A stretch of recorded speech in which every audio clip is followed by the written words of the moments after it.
Good afternoon everyone, कैसे हैं आप लोग। आशा करता हूँ सभी लोग बहुत अच्छे होंगे और आपने होली बहुत अच्छी तरीके से सेलिब्रेट की होगी। चलिए हम यहाँ पे वॉरियर सीरीज पे पढ़ रहे थे ज्योग्राफी के कुछ PYQs और इसी पैटर्न में हमने 2023 के कुछ क्वेश्चंस किए हुए थे। आज मैं आपके सामने लेके आया हूँ 2021 के PYQs जो कि हमारे ज्योग्राफी के पेपर में आए हुए थे। चलिए शुरू करते हैं आज की क्वेश्चन सीरीज। तो पहला क्वेश्चन क्या कहता है, पहला क्वेश्चन कहता है India's territorial limit extends towards the sea up to. भैया भारत की या किसी भी कंट्री की जो टेरिटोरियल लिमिट है सी में वो कहां तक जाती है, क्वेश्चन ये बोल रहा है हमसे। ठीक है, तो पहले तो हमें ये पता होना चाहिए कि हमारा एक नॉटिकल माइल कितना होता है। तो 1 nautical mile equal to 1.8 kilometre के बराबर होता है। 1 नॉटिकल माइल कितना होता है, 1.8 किलोमीटर के बराबर होता है। इसके बाद हमारे पास जो चीजें आ रही हैं वो ये आती है कि अगर मैं इंडियन के कोस्ट से, मैं क्या बोला, इंडियन कोस्ट लाइन से अगर मैं 12 किलोमीटर तक जाऊं उसको हम टेरिटोरियल जोन कहते हैं। क्या कहते हैं, टेरिटोरियल जोन कहते हैं। अगर यहीं पे मैं 24 नॉटिकल माइल चला जाऊं, कहां चला जाऊं, 24 नॉटिकल माइल चला जाऊं, इसको मैं कहेंगे कंटेजियस जोन कहेंगे। क्या कहेंगे, कंटेजियस जोन कह देंगे। और अगर मैं यहीं पे क्या कहते हैं 200 नॉटिकल माइल तक चला जाऊं, कहां चला जाऊं, 200 नॉटिकल माइल चला जाऊं, इसको हम EEZ कहते हैं। क्या कहते हैं, EEZ कहते हैं। ये इकोनॉमिकल जोन होता है। इस एरिया तक हम क्या कर सकते हैं, मिनरल एक्सट्रैक्शन कर सकते हैं, अपने रिसर्च वगैरह की अगर मुझे समुद्र में कुछ रिसर्च करनी है हम वो कर सकते हैं। तो ये तीनों जोन होते हैं जो सी पे हम देखते हैं। ठीक है, तो इसका आंसर होगा India's territorial limit extends up to 12 nautical mile. कितना होगा, 12 नॉटिकल माइल तक इंडिया की जो टेरिटोरियल लिमिट है वो 12 नॉटिकल माइल तक एक्सटेंड करती है। कहां तक एक्सटेंड करती है, 12 नॉटिकल माइल तक एक्सटेंड करती है। क्लियर है। चलिए अगला क्वेश्चन कहता है which one of the following is a cold current. इसमें से हमें बताना है कि इनमें से कौन सी करंट ऐसी है जो कि कोल्ड करंट है। ठीक है, तो ये इसका आंसर कौन सा है। अगर मैं बोलूं ब्राजीलियन करंट तो नहीं, ब्राजीलियन करंट अपनी का वार्म करंट है। ठीक है, गल्फ स्ट्रीम भी वार्म है, नॉर्थ इक्वेटोरियल करंट भी। तो हमारे पास आता है कैलिफोर्निया करंट। कौन सी करंट है, कैलिफोर्निया करंट कोल्ड करंट है। जब आप नॉर्थ अमेरिकन कॉन्टिनेंट को देखते हो ऐसे करके, यहां से जब जाता है तो नॉर्थ अमेरिकन कॉन्टिनेंट में एक करंट ऐसी चल के आ रही होती है, वही हमारी क्या है, कैलिफोर्निया करंट। क्या है, कैलिफोर्निया करंट। और इसी कारण हमारा सोनोरन डेजर्ट का फॉर्मेशन होता है।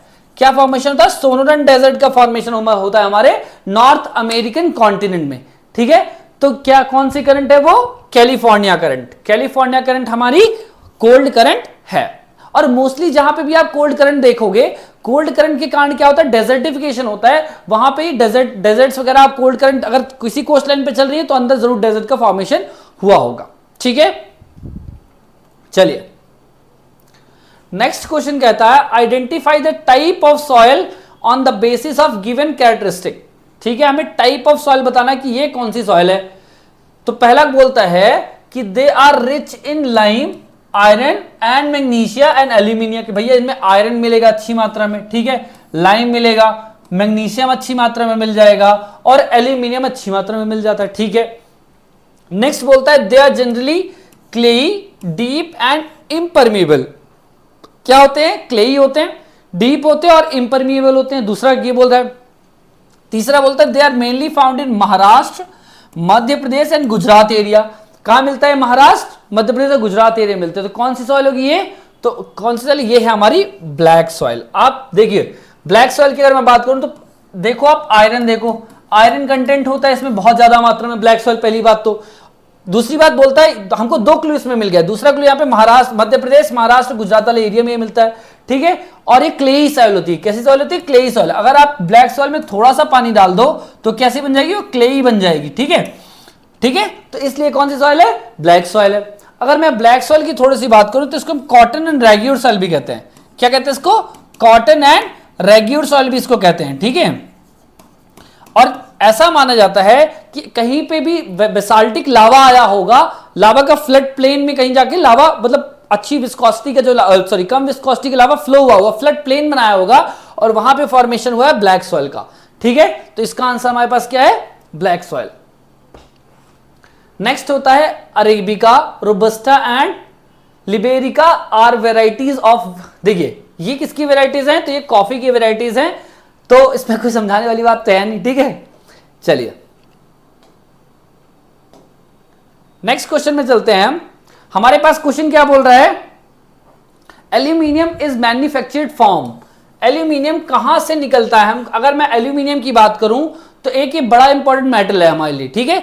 और एल्यूमिनियम का मैन्युफैक्चर किस चीज से होता है, किस ओर से एल्यूमिनियम निकाला जाता है, तो इसका आंसर होगा बॉक्साइड ओर से निकाला जाता है। किस ओर से निकाला जाता है, ये बॉक्साइड ओर से हमें एल्यूमिनियम का प्रोडक्शन होता है।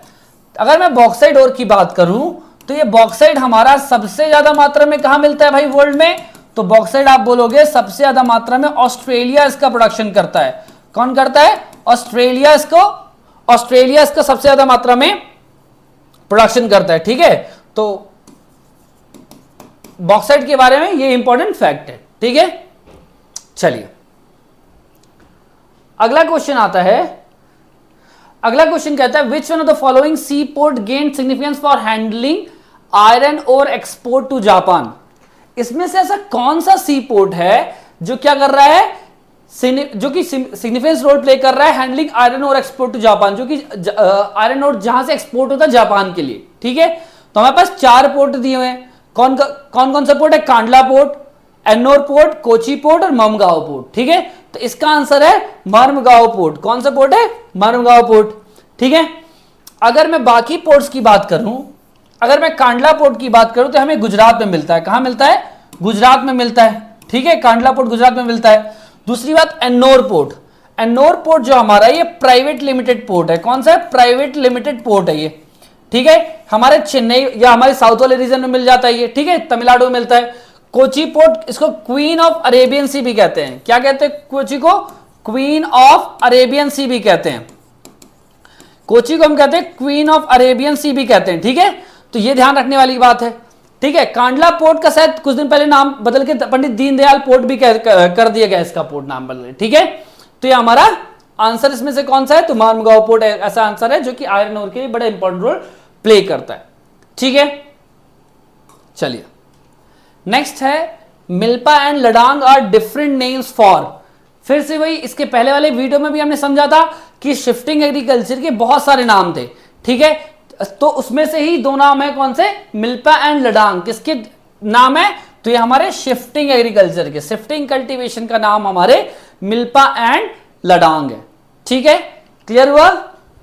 चलिए नेक्स्ट आता है which one of the following tributaries of river Indus fits the canal system of Bhakra Nangal project. इसमें से जो भाखड़ा नागल प्रोजेक्ट है, ऐसी कौन सी रिवर है जो भाखड़ा नागल प्रोजेक्ट के लिए क्या करती है, एक कैनाल सिस्टम को, इंडस रिवर को फेड करती है, ठीक है। तो बताइए क्या है, which one of the following tributaries of, ठीक है, बताइए कौन सी रिवर होगी ये। तो ये रिवर, इस रिवर का नाम है सतलज रिवर। कौन सी रिवर है, सतलज रिवर एक ऐसी रिवर है जो कि भाखड़ा नागल प्रोजेक्ट में, जो कि भाखड़ा नागल प्रोजेक्ट हमारा चल रहा है उसमें एक इंपॉर्टेंट रोल प्ले करती है। चलिए when the river discharge their water from all direction to the lake and depression and the pattern form is known as। अब बता रहे हैं, ऐसा बोला जा रहा है, मान लीजिए कोई ये एक रिवर है, मान लीजिए ये कोई एक लेक है जहां पे डिफरेंट तरीके से आके अलग अलग जगह से रिवर्स आके इस जगह पे मिल रही हैं। क्या मिल रही है, अलग अलग जगह से आके रिवर्स इस जगह पे, इस लेक पे मिल रही हैं। तो ऐसा अगर कहीं पैटर्न बन रहा है, इस पैटर्न को हम क्या कहते हैं, क्वेश्चन बोल रहा है इस पैटर्न को क्या कहा जाता है, तो इस पैटर्न को हम सेंट्रीपिटल पैटर्न कहते हैं। क्या कहते हैं, सेंट्रीपिटल पैटर्न कहते हैं, जो कि हमको कहां देखने मिल जाता है, मणिपुर पे, इंडिया पे भी देखने हमें मिल जाता है, ठीक है। यहां पे एक पैटर्न और है, इसी का उल्टा पैटर्न बनता है रेडियल पैटर्न। क्या बनता है, रेडियल पैटर्न बनता है। तो रेडियल पैटर्न कैसे बनता है, मान लीजिए कोई एक चोटी है, ये पहाड़ की, ये कोई पहाड़ है, ठीक है। हम क्या मानते हैं कि ये कोई पहाड़ है, पहाड़ से डिफरेंट डायरेक्शन में रिवर निकलती हैं, पहाड़ से डिफरेंट डायरेक्शन में रिवर्स का फ्लो होता है नीचे की तरफ, इसको हम क्या कहते हैं, रेडियल पैटर्न कहते हैं। क्या कहते हैं, रेडियल पैटर्न कहते हैं। जैसे हमने देखा अमरकंटक के पास से हमारी रिवर्स निकलती हैं, जैसे नर्मदा रिवर हो गई, कौन सी रिवर गई, नर्मदा रिवर हो गई, ठीक है। तो इस तरीके से हमने देखा कि रेडियल पैटर्न क्या होती है, उल्टा होती है हमारे सेंट्रीपिटल पैटर्न की। क्लियर है, समझ में आया क्या होती है रेडियल पैटर्न और क्या होता है सेंट्रीपिटल पैटर्न। नेक्स्ट आता है which one of the following statement about Coriolis force is not correct. इसमें से कौन सा ऐसा स्टेटमेंट है कोरियोलिस फोर्स का जो कि सही नहीं है, जो कि करेक्ट नहीं है? ठीक है, तो पहला बोलता है कि इट इज मैक्सिमम पोल्स पे मैक्सिमम होता है। सही है कि गलत है? ऑब्वियस सी बात है, कोरियोलिस फोर्स मैक्सिमम होता है पोल पे, ये स्टेटमेंट तो सही है हमारा। ठीक है, दूसरा बोलता है it is absent at the equator, definitely ये भी सही है कि एब्सेंट होता है इक्वेटर पे, ये भी स्टेटमेंट हमारा सही है। नेक्स्ट बोलता है it deflect the wind to the right direction in the northern hemisphere, northern hemisphere में राइट डायरेक्शन में मूव करता, विंड को राइट डायरेक्शन में घुमा देता है। ये भी जानते हैं भाई कि जो हमारी अर्थ है इसमें जो विंड है वो ऐसे घुमा देता है और यहां पे ऐसे घुमाता है। ठीक है, तो राइट डायरेक्शन में नदर्न हेमिस्फीयर में घुमा देता है, सही है। ये बोल रहा है it deflect the wind to the right direction in the southern hemisphere, नहीं, ये सदर्न हेमिस्फीयर में राइट डायरेक्शन में नहीं, जबकि लेफ्ट डायरेक्शन में ये घुमा देता है। ठीक है, तो हमारा option number C will be the correct answer. कौन सा ऑप्शन होगा? Option number C will be the correct option. ठीक है, 43 का ऑप्शन नंबर सी होगा। नेक्स्ट क्वेश्चन बोलता है identify the crop on the basis of following characteristic. अब बोलता है किसी कोई कैरेक्टरिस्टिक के हिसाब से अब क्रॉप को आइडेंटिफाई करना है। ठीक है, पहला बोल रहा है it is a kharif crop, ये खरीफ क्रॉप है। ठीक है, कोई बात नहीं। Aus, aman, boro are it's 3 different growing periods in an agriculture year. ठीक है, 3 इसके डिफरेंट ग्रोइंग पीरियड है। About 1/4 of the total cropped area of India is under its cultivation, 1/4 area इसके कल्टीवेशन में आता है। तो बताइए इसमें से कौन सी क्रॉप? देखिए हमारे पास दो ऑप्शन, एक ऑप्शन तो हम पहले आप वीट जो है ना बोला खरीफ क्रॉप है, वीट हमारा कौन सा क्रॉप है? रबी क्रॉप है। तो एक ऑप्शन तो हमने ऐसे ही एलिमिनेट कर लिया। ठीक है, अब हम पहले बता रहे हैं, आप देखिएगा क्या हो रहा है। क्या बोला इसने? पहले तो खरीफ क्रॉप है, दूसरा इसकी 3 नाम दे दिया और चौथा 1/4 ऑफ द एरिया कल्टीवेट हो रहा है। इसका सही आंसर राइस है। क्या है? राइस एक ऐसा क्रॉप है जो कि इस पूरी कंडीशन को वो कर रहा है। ठीक है, अब हम देख लेते हैं डिफरेंट टाइप के क्रॉप्स कौन से। तो पहला होता है हमारे पास खरीफ क्रॉप, दूसरा होता है हमारे पास रबी क्रॉप और तीसरा होता है जायद क्रॉप। कौन सा होता है? खरीफ क्रॉप, रबी क्रॉप और जायद क्रॉप्स। ठीक है, कोई दिक्कत ही नहीं। पहला होता है खरीफ क्रॉप, तो अगर मैं बोलूं इसकी बोनी कब की जाती है या इसको बोने में कब डाला जाता है, तो आप बोलोगे सर खरीफ क्रॉप डाला जाता है जून जुलाई में डाला जाता है और सितंबर अक्टूबर में काट लिया जाता है। क्या करते हैं? सितंबर अक्टूबर में इसको काट लिया जाता है। ठीक है, जबकि रबी क्रॉप की अगर मैं बात करूं तो वही अक्टूबर नवंबर में इसको बो दिया जाता है और मार्च में इसको काट लेते हैं। ठीक है, और जायद क्रॉप मार्च में बोई जाती है, मार्च में, और जाके कहां काटते हैं हम? जून जुलाई में काट ली जाती है। अगर मैं इंपॉर्टेंट क्रॉप्स की बात करूं कि खरीफ क्रॉप में क्या इंपॉर्टेंट क्रॉप है, तो आप सबसे पहले बोलोगे कि राइस तो इस जगह पे बोते हैं। ठीक है, दूसरा अगर मैं बात करूं राइस इसमें बो दिए, तुअर दाल भी इसी समय बोई जाती है। ठीक है, अगर मैं रबी क्रॉप की बात करूं कि रबी में क्या बोया जाता है, तो आप बोलोगे सर वीट हो गया, यहां पे क्या हो गया? वीट हो गया। दूसरा ग्राम हो गया, इस समय क्या बोया जाता है? चने भी बोए जाते हैं, आप लोग देखते हैं। तो ये इंपॉर्टेंट क्रॉप्स हो गई। अगर जायद क्रॉप की बात करूं तो इसमें वाटरमेलन वगैरह हो गए। क्या हो गए?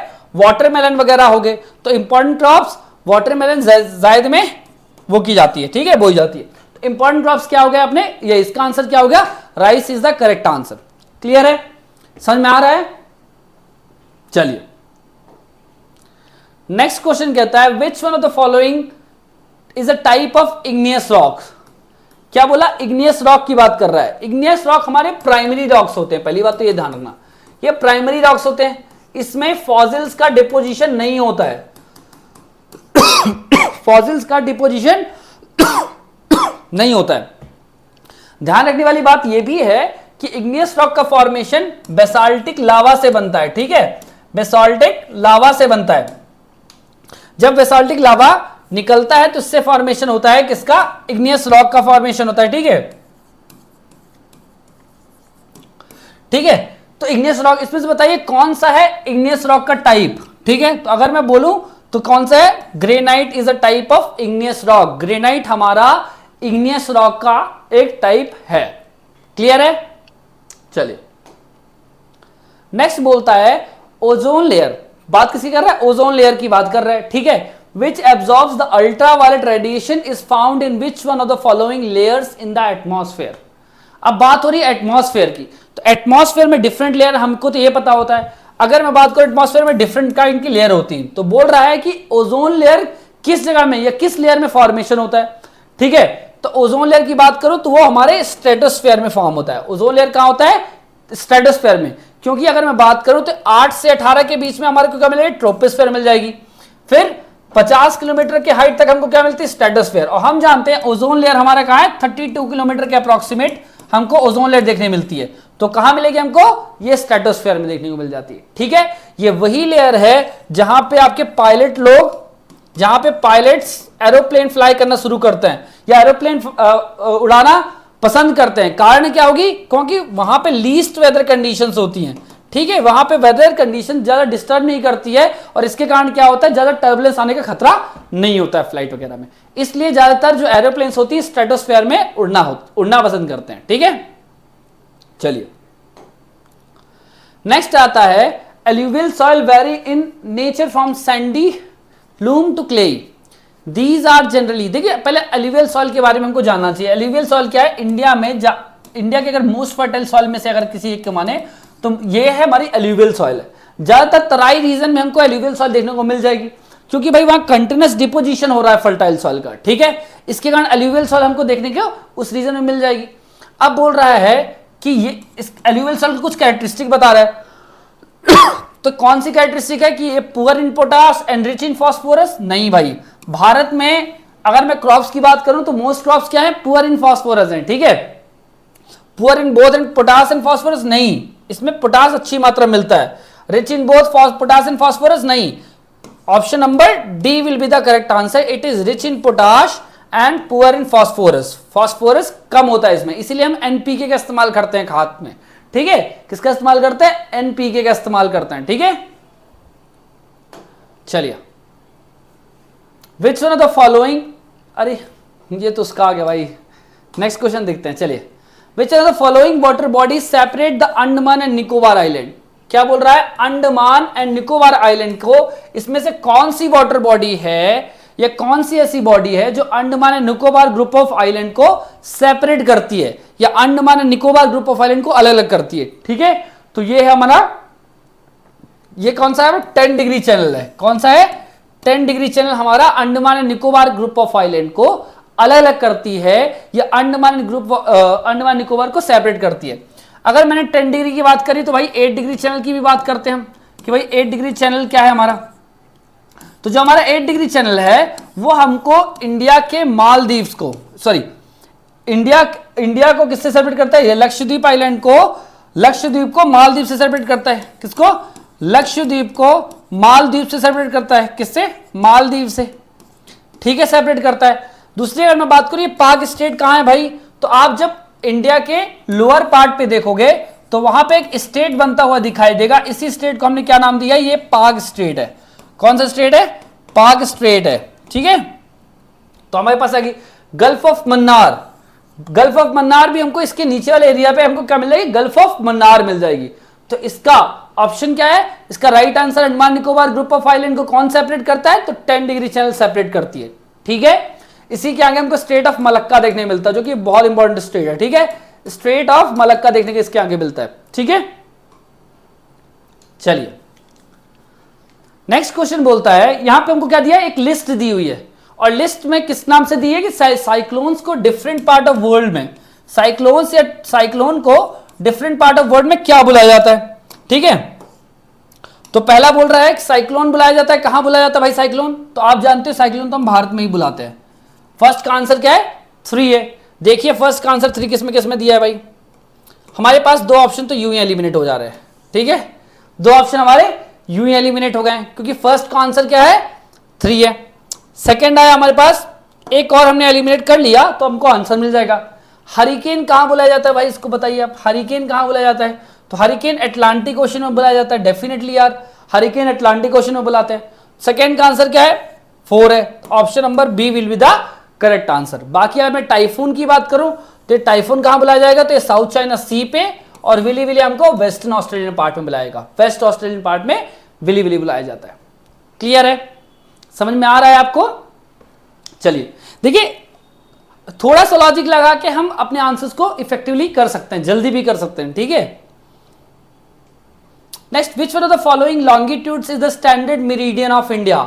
भारत का स्टैंडर्ड मेरिडियन कौन से डिग्री लैटिट्यूड पे पड़ता है, हमको यह बताना है।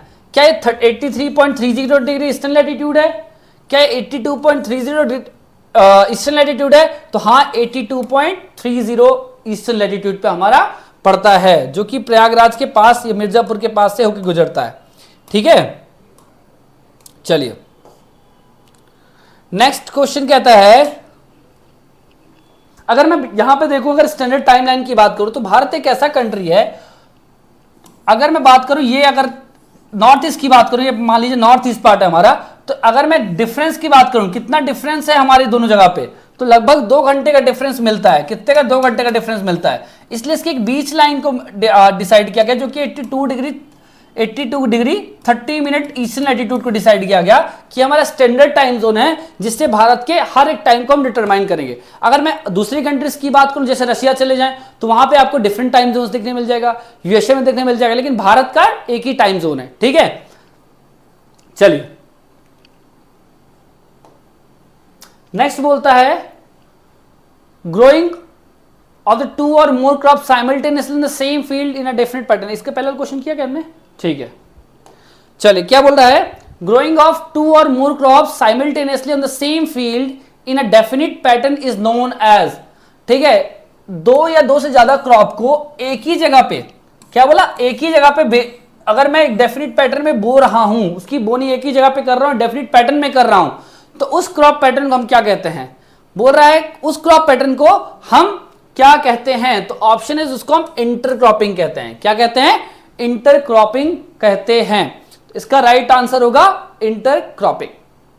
तो ये थे हमारे कुछ क्वेश्चंस जो हमारे 2021 के पेपर में आया हुआ था, प्रीवियस ईयर है यहाँ हमारे, जो हमने अभी यहाँ पे सॉल्व किया, इजी तरीके से सॉल्व किया।